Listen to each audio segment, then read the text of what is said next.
Hi guys. So in this video, we're going to talk about one of the most comprehensive and interesting and useful report, in my opinion, about generative AI industry and the way this industry is evolving right now all over the world. And the report is actually being produced by one of my favorite companies in the world. I'm not sure if you are aware about this company. The name of this company is McKinsey. This is the top number one consulting company in the world, being founded in the middle of the 19th century.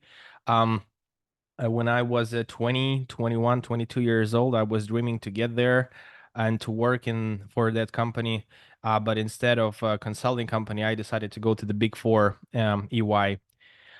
So yeah, let's get right into the report.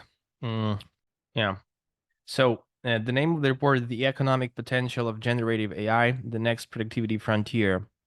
Um, the reason why I decided to review this report is because I personally like be a founder and the CEO of AI Crunch, which is a AI market intelligence platform where we study the AI adoption in different categories and in different industries. And I got curious yesterday what's out there from the professional companies, global companies, in terms of generative AI adoption in different industries. So let's get right into it. A couple of things I'd like to draw your attention here is that basically the whole industry of AI was um, started as on the publicly available level in November 2022. This is when ChatGPT was released. So today we are in the end of July 2024, which basically means like this whole industry is only 1.5 years old. And they say that, like, let me find this. Yeah. They basically say that they studied 63 use cases in which the technology can address specific business challenges, and 75% of the value that generative AI use cases could deliver falls across four areas: um, customer operations, marketing and sales, software engineering, and research and development. So these five are accounts for 75% where generative AI can be used. Okay, so now as far as the timing, they say the pace of workforce transformation is likely to accelerate given the increases in the potential for technical automation. Our updated adoption scenarios, including technology development, economic visibility, lead to estimate that half of today's work activities could be automated between 2030 and 2060, with the midpoint of 2045, or roughly a decade earlier than in our previous estimates. So this basically means if you want to leverage the AI into your personal growth, into your business growth, like there is still a plenty of time. But and however, the best time to implement AI into your business operations literally is right now, because more businesses will more and more businesses right now are getting curious as far as like what they can do with AI, what processes then can improve, they can improve with the help of AI. And the earlier you start, the better it's obviously for you. Okay. Now, I don't want to read this whole thing, but looking at this chart, like we can see that uh, we basically have three areas where AI will have the biggest impact. Okay. And the biggest area is labor productivity potential. Okay. That's the biggest area. The second biggest area is the cost impacts of use cases. So basically, with the help of AI, you could reduce costs in your business operations. That affects the profit margin or EBITDA of your business positively, not by the way, not with the help of increasing revenues, but with the help of decreasing your costs. Okay. And like there is this like small, tiny sector revenue impacts of AI use cases, right? So AI currently could help your business to reduce costs and to increase labor productivity as opposed to increase revenues. Okay. Now, um, this is a very beautiful chart. Okay, like we have a different categories here: sales and marketing, software engineering. So two axes here. Okay, the first one is impact as a percentage of functional spend. Okay, this basically means that what is the percentage of your spend could be reduced by means of implementing AI into like different categories. Okay, and this axis means the impact in $1 billion. So let's say if you spend, I don't know, like $100 million in marketing, okay, and then you apply AI, and it's basically around 15%. That basically means you can save $15 million with that. Okay, so as far as the categories, I thought, by the way, I want to show you on AI Crunch on our platform. We've came up with these categories: analytics, audio, business, coding, customer support, cybersecurity, design, e-commerce, education, finance, fitness, healthcare, HR, images, uh, project management, research, sales, SEO, travel, video, writing, right? Marketing, legal, influencers. So we came up with these categories based on the actual search volume of the specific keywords related to AI, like for instance, AI in marketing, AI in legal, AI tools in marketing, or AI tools in legal, etc., etc. But now, after reading this report, okay, I see that the biggest impact of generative AI will be on the categories on the top of this chart, right? So it's software engineering and customer operation, okay? For corporate IT and for product development, right? A customer operations, like these are like three top biggest categories with the biggest impact of AI. And then sales, marketing, and product research and development, right? Then we have finance, risk and compliance, talent, organization, including HR, legal, and other categories, right? So now, let's take a look at the, I would say, top four categories with the biggest impact of AI. So the first one is the customer operations and customer support. Well, obviously, um, only because large language models right now can function and understand natural language, not the code base, not the coding, right? But the actual natural language. It allows businesses to implement generative AI into this function. So imagine a company has 5,000 customer service agent, right? And every one of them addresses, I don't know, let's say 50 to 100 support tickets per day, right?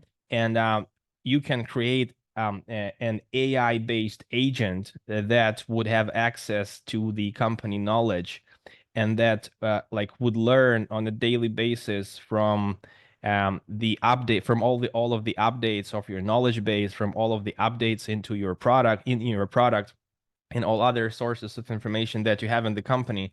And those agents can actually become smarter and smarter, like as they evolve and as they consume and learn more information from your knowledge base. And with that being said, now AI agents could address a significant percentage of support tickets, right? So the whole industry, McKinsey estimates the whole industry at $404 billion. And McKinsey also estimates that generative AI could help companies and businesses around the globe to decrease spend by 38%, right? In your customer operation. Like this is huge. Now, the second category is marketing and sales.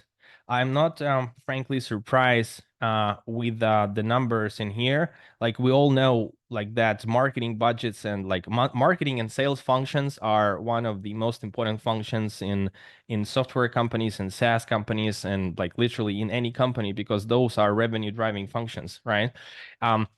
So in marketing, the actual reduction in the cost spans could be around 10% with the help of implementing and integrating generative AI, and in sales only 4%. Right. And I'm not surprised here because a lot of things and a lot of stuff that has to be done in marketing and especially in sales, like needs to be proven and needs to be human checked. Because we can use generative AI in marketing in order to help us, like to draft some creative copywriting for our advertising campaigns. We can use generative AI right now to help us create some images, some 3D illustrations, some videos, etc., etc. But at the end of the day, as of now, I do still think that it all has to be checked with the human, right? And and in sales especially, like what generative AI can do in sales. It can definitely help you with the automation and with data structuring and with analyzing all of the data that is stored and in your CRM, like whatever you have new email incoming, you can integrate that with the AI, and AI will analyze that email and assign it to like with a specific a tag or status, like when the lead it tells like I'm not interested or I'm interested or I need more information or let's get on the call, etc., etc. Right? So this piece of sales operations could definitely be covered with the generative AI, as well. I'm sorry. In addition to this, generative AI could help you draft some emails, right? So let's say if you have 100 incoming emails per day across, let's say, 5 or 10, or if your sales executives or your lead generation specialists, generative AI could help them draft email replies at a faster pace as opposed to if they were doing that on their own, right? Okay, so now the third category here is software engineering and corporate IT, right? So the size of the industries are huge, $485 billion, and in product development is $414 billion. And take a look at these numbers: 31% of global functional spending, and here we have 32%. So this basically means that if you have if you have IT department in your company, in your companies and like enterprise, then generative AI could help you like reduce those expenses by 31%. And the same goes for product development companies, right? And by the way, we have a development team at AI Crunch, and I was talking to our guys, and like each and every one of them told me that they use GitHub Copilot in order to check and in order to help them to process the coding in a faster way, to check for the code base for some errors, and to help them even draft some pieces of the code so that can speed up the process, right? So 30% of 500 billion dollars is actually $150 billion. Like it's not bad, right? Um, and then potential productivity lift in product and R&D, research and development. The size of the industry is $328 billion, and potential reduction of global functional spending is 12%. We used this. We used AI. At least we tried to use AI in research and development. Like obviously, whenever you want to launch some new feature, to launch some new product, the number one thing you do is you collect and structure the data about the existing product on the market. You collect the customer reviews in order to better understand what is actually going on in that specific category or in that specific niche. And that obviously helps you. And AI here could help you to collect and structure the data as well as make some conclusions regarding strengths and weaknesses of the existing products on the market, regarding some customer reviews, and maybe draft some conclusions. But at the end of the day, everything needs to be human checked. Like that's for sure. That's a no-brainer. At least within the AI crunch, like whenever we apply AI, I would say 90% of that like should be double checked by the human, but it still helps us. It still helps us a lot with our operations, and I believe there is still so much to be learned in the world of generative AI. And that's the very first video that I'll publish on this YouTube channel. Like, it's going to be a lot of more specific videos about more specific categories. We'll definitely dig into the category of sales, and then in the category of marketing, and like as two standalone categories in the category of customer support, and the category of design and creative in the category of finance and legal, in the category of influencers and everything that has to do with the content creation, because obviously I'm starting now this channel from scratch, and I made a personal commitment for myself that I will do.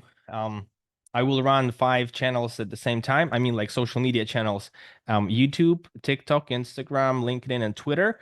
And I want to test out generative AI across all 5 platforms, and then I want to see how generative AI will help me progress better on each and every platform. So obviously on LinkedIn, for instance, right? I saw an AI tool that helps you draft publications based on your interests and based your avatar and based on your tone of voice. So I'll definitely check that out. And the same goes for Twitter. And then obviously there is a lot of tools that helps you write scripts for the short videos on TikTok or on Instagram Reels on or YouTube Shorts. I want to test that out as well. So guys, that's it. I hope this video was useful. If you guys have any kind of comments or questions, drop them in the comments below, and I'll see you in the next video.